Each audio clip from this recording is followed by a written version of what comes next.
In today's episode, I am going to talk about values. And the reason why I decided to talk about values is because, well, number one, my students are going through this process now, and it's something that I didn't do for my whole entire life is I didn't have or I didn't know. Everybody has values, but I didn't know what they were. I hadn't sat down to do the work to figure it out. And so it's so critical when it comes to goals. And that's why I titled this Why You're Failing at Your Goals, because we're either not setting goals because we don't have values, or we're setting goals and we're failing at them because they're not aligned with our values. And so you might be thinking, I don't know what the heck she's talking about. So this is an episode that would really be worth you listening to. So we're going to get right to it. So let's do it. Welcome to another episode of Living Your Spark Second Half. And this episode about why we fail at goals and having values around goals is so critical to being successful at hitting our goals. And I am so passionate about the subject because it's where I went wrong. And so I know from personal experience, I know why we don't succeed at our goals. And it's because we haven't established or are aware of what our values are. And this kind of is a follow up in a way to my last week's episodes about being who you were born to be and making sure that you're living authentically to who you are, and finding out if you aren't sure.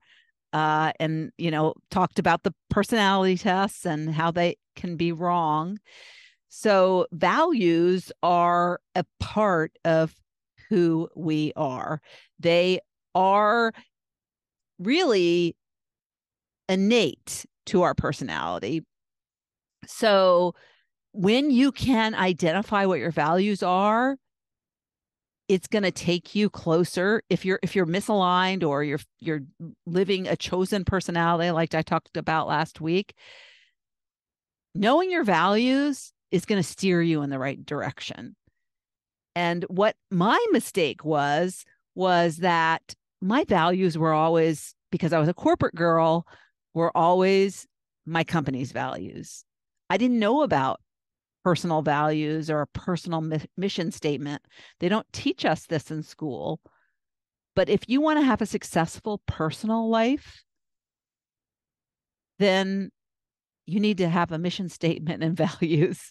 But today I'm not talking about mission statements. I'm just talking about values. And you can identify what your values are. And I'm going to walk through some of the mistakes that can be made when you either have goals that aren't aligned to your values, or you might have the wrong goals. So I hope this will help you to establish a good set of goals that really will help you understand what you want out of your personal life. We just get our whole work identity wrapped up into our personal identity. And yes, I believe that your work should be your passion and what you're here to do. But for a lot of us, we're not there, and we might never get there. Say you're in a job and you're like, okay, it's paying the bills. I need to do this. And one day, someday, I'll find my purpose. Okay, I get that. A lot of people are there. You can still set up what your values are. You have values. You're just not living to them, probably. And you can set personal goals for hobbies and things that you want to do outside of work time. And so start there.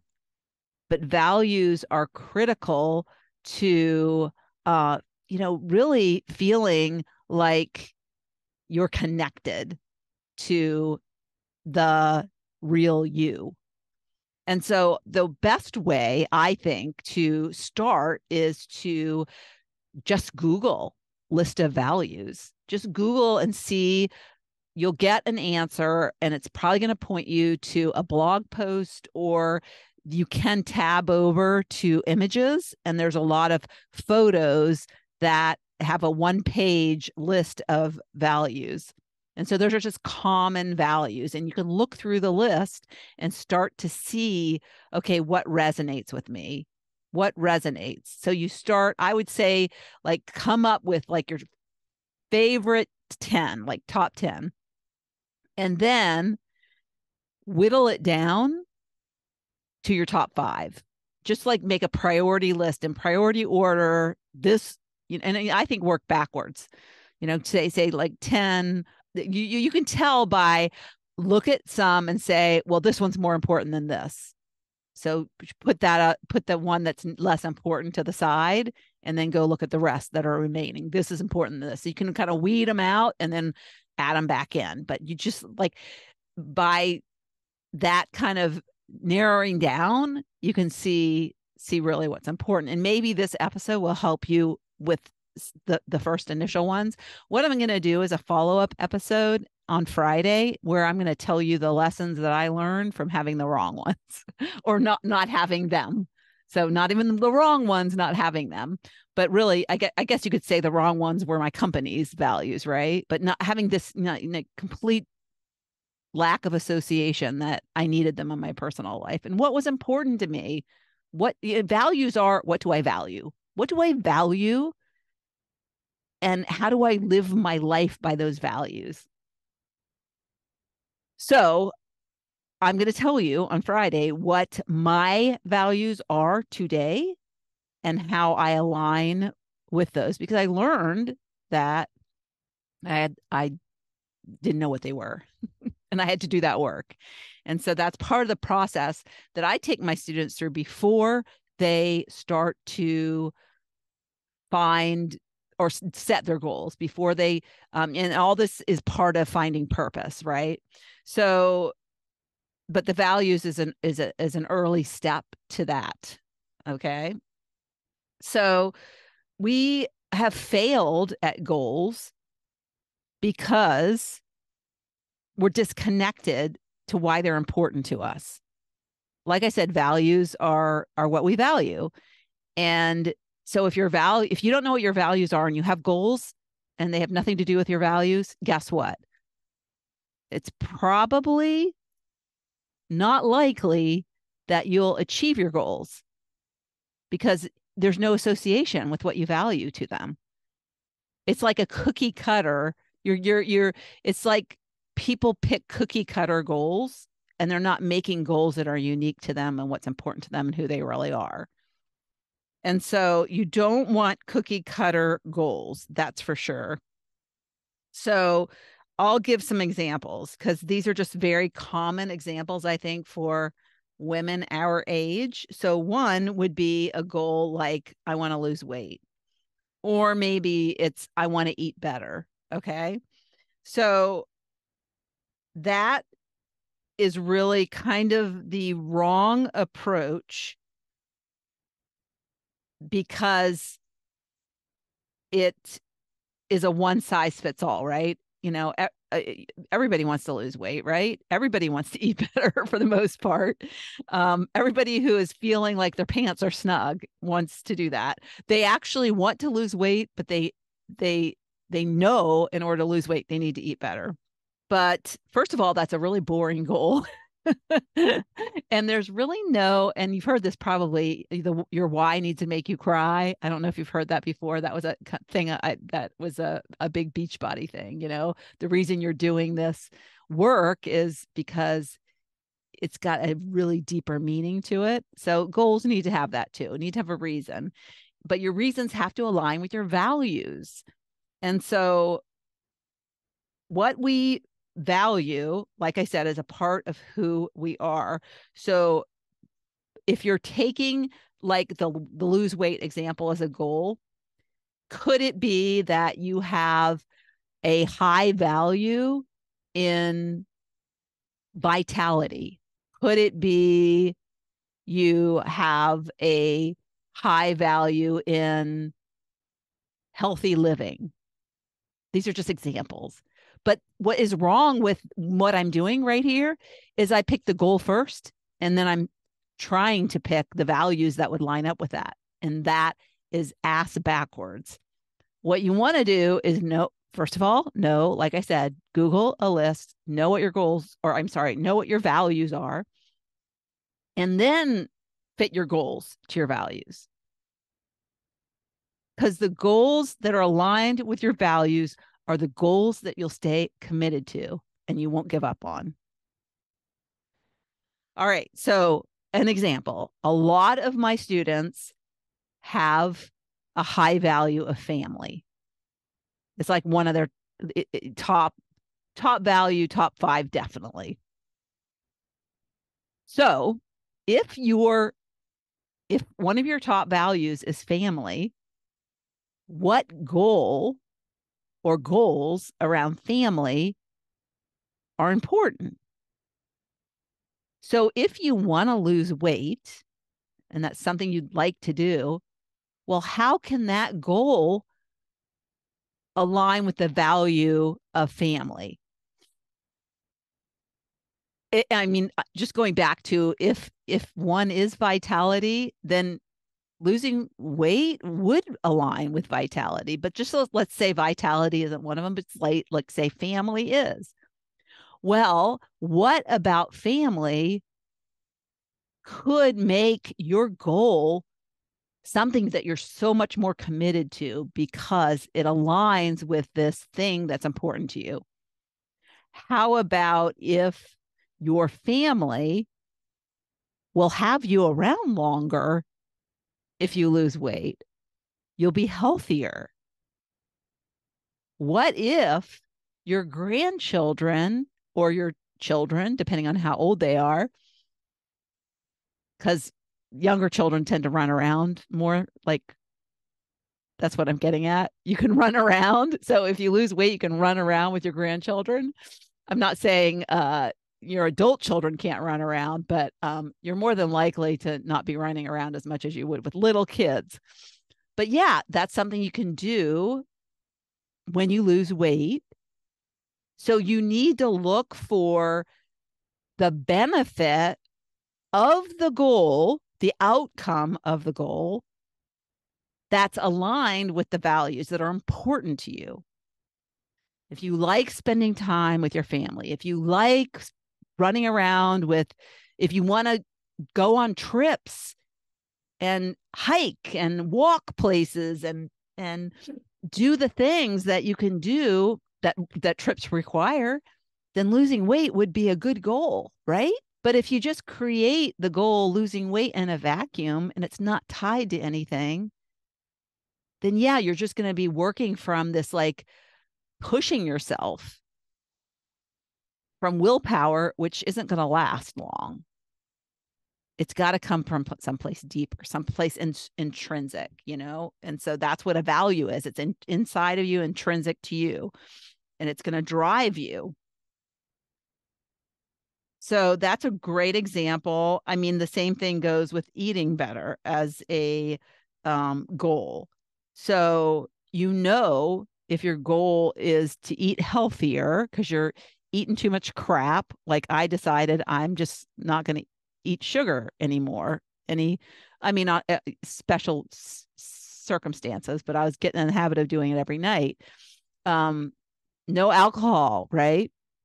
So made a commitment to do that for 30 days. And now I tell you, I've tapered off. I'm hardly drinking anything anymore. I had a drink on my birthday and I had a drink on my daughter's birthday. And that is it since January 14th. So if you are wanting to eat better, what value does it align with? And it could be the same reasons as family that I gave you.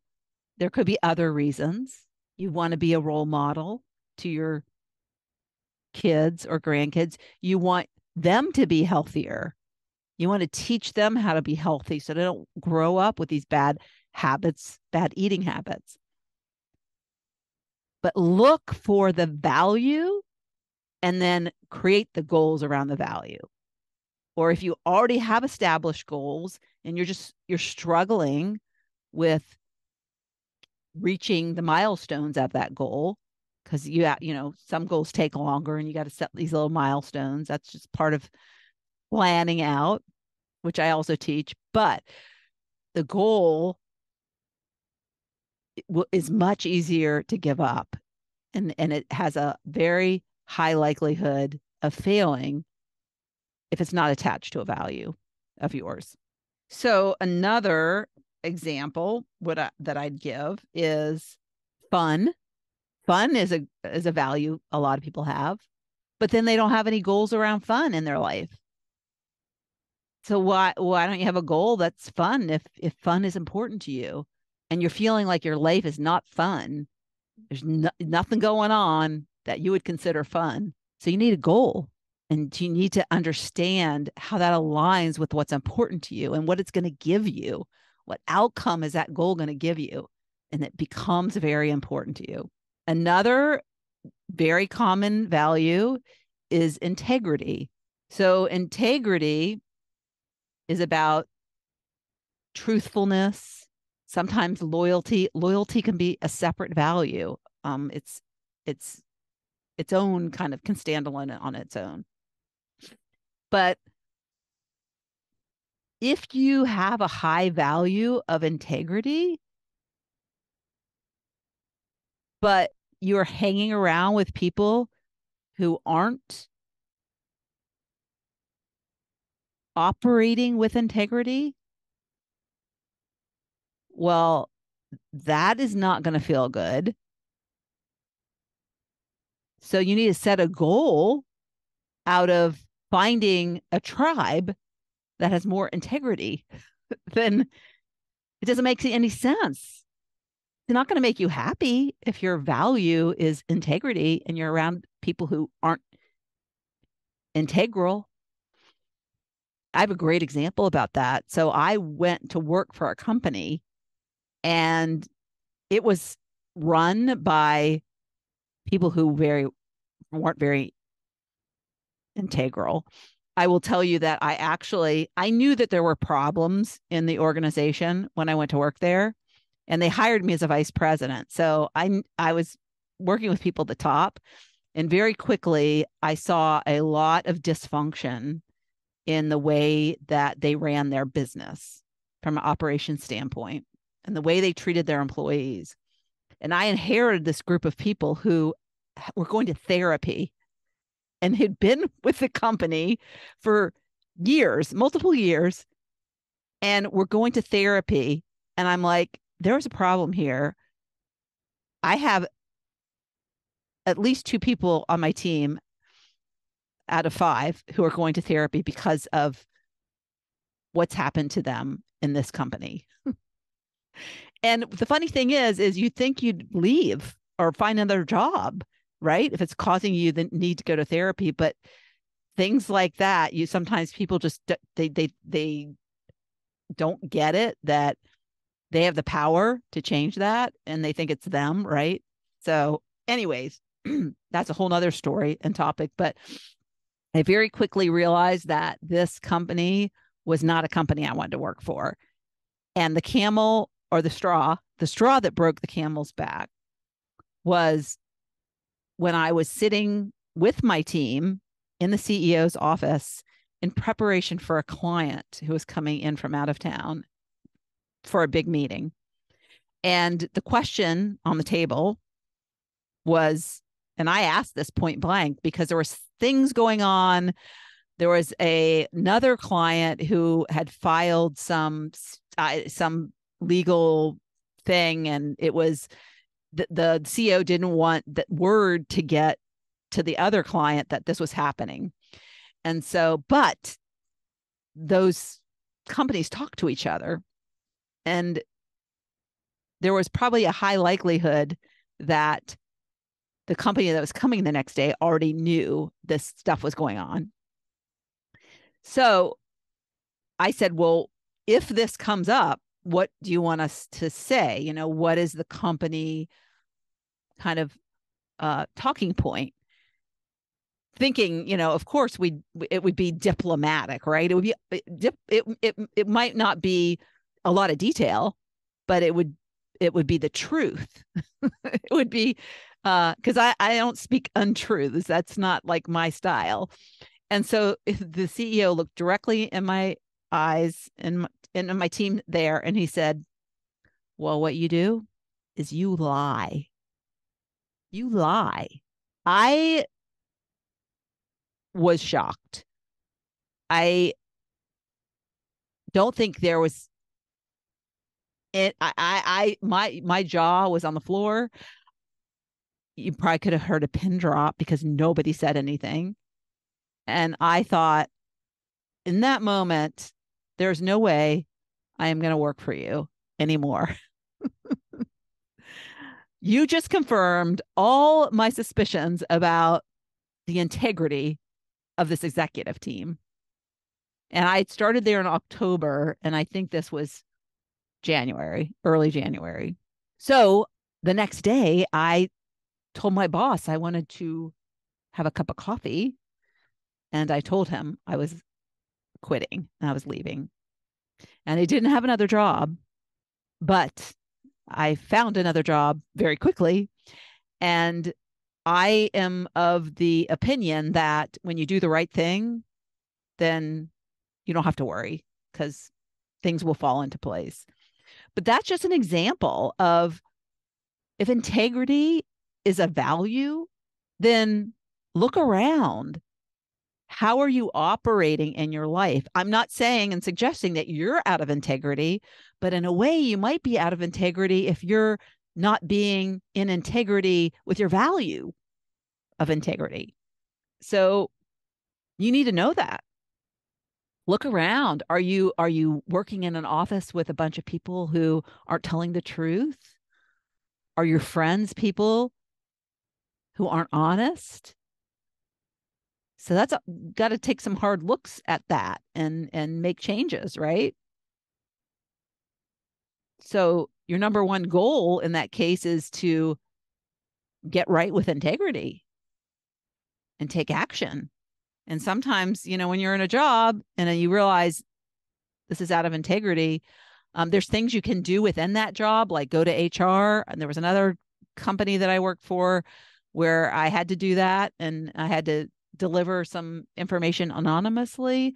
So I stayed at that company. I just changed divisions in that case. But you have to take action to do what aligns with who you are at your core, and that your values speak to that.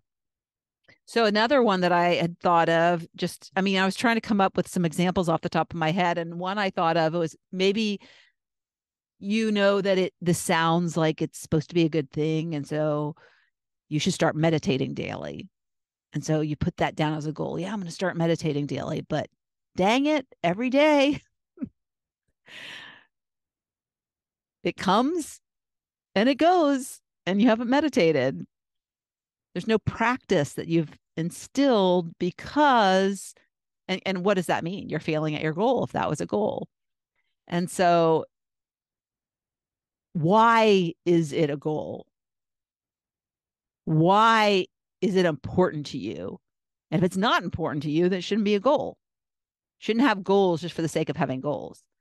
Now, if one of your values is personal development or peace, now those things that are aligned with meditating daily, improving my mindset. But you have to attach what your value is to that goal and then know what that is going to give you. What's that outcome? What's that goal? Every goal should be measurable.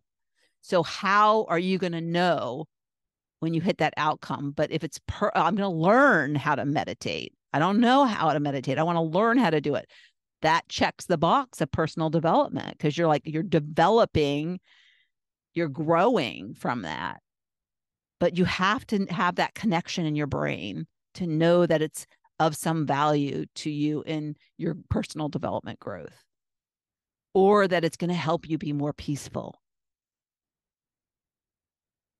Then you will want to take the action that will get you to that goal.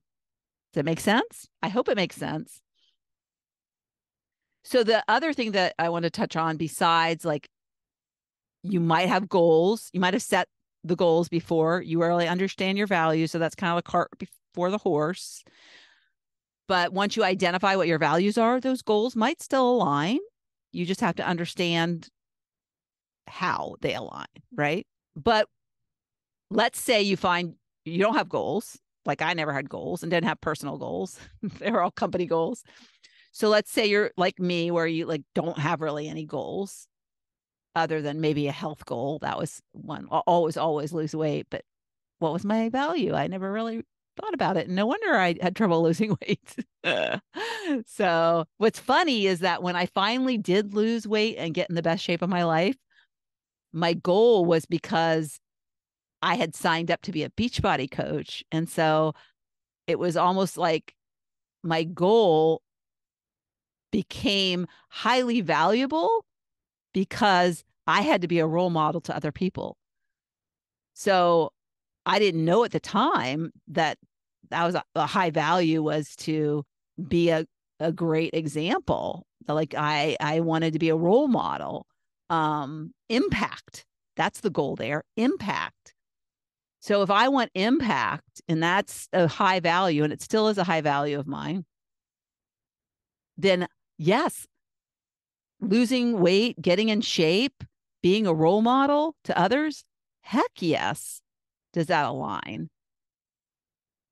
But it had nothing to do with like really losing weight as the like starting point, because I tried it before and it didn't work. And so, hey, I finally had a value that thing aligned with. So when you come up with your values, do that first. Then what goals would you think you can associate with those values? What goals to instill those values, the activity that you would be doing, the outcome that you would be achieving aligns with that goal or aligns with that value. So let's use family as an example. So, and I'll use my daughter's case as an example because I talked about her with in the change and like having to go through this huge change that was really uncomfortable, where she was moving out of her really childhood city that she's lived her whole life, almost 40 years old. And she was moving to another city and worried about her kids and how they were going to adjust and all the things, right? Moving into 100-year-old house, and what are they going to find once they move in?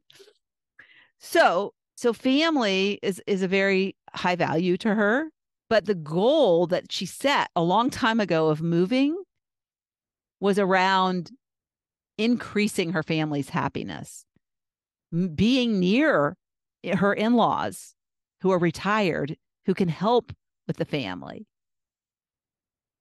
So what if your family is a goal of yours? What goal is, if family is a value of yours, what goal can you set that really is attached to that value? Maybe scheduling more time together, like set a weekly, a monthly lunch. How about a goal of planning a family trip? I did a family trip one year. We took my parents and my in-laws, my ex-husband and me, and our two kids, who at the time were like 18 and 19 years old. We went on a Mediterranean cruise, and it was the best experience of our lives up to that point. And it was memories made that we'll never forget. And if family is a high value, what about a trip as a goal? And if you don't have your family close by, what can you do to increase that connection to them? Are there things that you can set up that will make you feel like you have more of a connection with your family if you're not connected with them. And maybe you're not like that close and family's still a high value to you. Well, how about creating your own family in a new different way? Like maybe creating a club of some sort. Just have a group of start to seek out people that are like-minded. I know that when I lived in one of my houses, moved around a bit, but one of my favorite neighborhoods that I lived in, and I had to move because I got divorced, but it was one of my favorite neighborhoods because we had so many social activities and built a huge family of friends that did things together. And so one of the things we did is had a winos club. One of the girls came up with this acronym, and it was Women in Need of Sipping. And we would get together once a month and we would rotate houses and somebody would host it, and somebody would co-host. So somebody would help with the hosting. And the person who was in charge would be told what the wine was and then would have to pair food, which was sometimes a dinner, sometimes just heavy hors d'oeuvres, but it was always just so much fun. And we actually ended up planning a trip, 7 of us, to Napa and Sonoma. And we went for a few days and it was a blast. So I would say is if family is a high value, but there are reasons that for, maybe your family isn't responsive to you. I've had that situation where it's like, oh, my family, I can't get them to, they don't live close and they aren't, talking to me, or we're in a fight or whatever, for whatever reason. So maybe the value is more about connection with we need that connection. And if it's not family we're connecting with, most of us, I mean, there's some introverts and connection is not the thing, but I know connection is big for me. I like connecting with other people, especially women my age. So think about that. What can you do to adopt your own family? I mean, there's people out there, especially the age we are as we get older, who you can establish really great friendships with and plan trips and do lots of fun things. So yes, what other things? Fun, if fun is, and what goal can you have around fun? And it doesn't have to be something that is expensive. It can be something that is inexpensive. I mean, I know fun would be, how about bingo at the local fire department? Just an activity like that. But a lot of people, it's easier sometimes to not do anything than to do something, than to take action. But if you do nothing, it's not going to get you the satisfaction that you desire. So it's up to you to take the initiative and take the action on the things that align with your values and set some sort of goals around them. I think the great thing about having goals is they spur you to action. So if you don't have a goal, then yeah, if you don't have a goal, it's easier to sit around and do nothing. But when you have a goal, you have to take action to accomplish it. But if you have a cookie cutter goal, then yeah, you're probably not going to want to take action. But if you have a unique goal that is aligned, you start with your values. What are my values? Let me create a couple simple goals. Just try it on for size. And you might like it. So just what are a couple goals on, look at my top 5 values and what kind of, and they'll probably feel kind of exciting and say, okay, I'm going to take action. And then once you start taking action, you're going to create a little momentum you're going to want to take more action. So we get stuck in these bad habits of inaction. And so setting values is a first step to really opening things up, I think. And yeah, you never will. I'm just looking at my final notes here as to what I wanted to say, but you need to have goals in order to succeed at them and not fail that are unique to you and your personality, because that is what will matter to you. It's what matters to you, or else you'll never really be committed to following through on them. And what you have set as goals, if you have any goals, and if you have had them, you've probably given up on them because you haven't been able to hit them because they're cookie cutter. But yeah, it'll feel like a slog, like you're in a big, like, quicksand. And I think you'll find if you start with values and you go from there, it's going to feel fun. Even if fun isn't one of your values, it'll probably feel fun. But I'd love to see what you come up with. So email me. I did get an email from somebody recently about my Embracing Change episode. So that was so amazing. Thank you. It was love to hear when an episode makes a difference. And so if you take action, if you find out what your values are and you start to take action, please let me know. I love to hear from you. Okay. And then check in on Friday and hear about what my specific values are and what goals I have. I'll share with you. Okay. All right. Have a great week. Thank you so much for tuning into the Living Your Sparked Second Half podcast. If you'd like to watch my guest interviews, you can find the video version of this podcast on my Not Your Average Grandma YouTube channel. Also, you can check out what I have going on at the moment by going to my website at notyouraveragegrandma.com, or find me on Instagram or Facebook at Not Your Average Grandma. If you like this episode, please mention it to a friend, and don't forget to leave a review so I know the topics you like best and can bring you more of that content in upcoming episodes. Last but not least, remember to always listen to that inner voice that will never steer you wrong, and make living from the most sparked place possible your biggest priority. When we do that, we make the world a better place.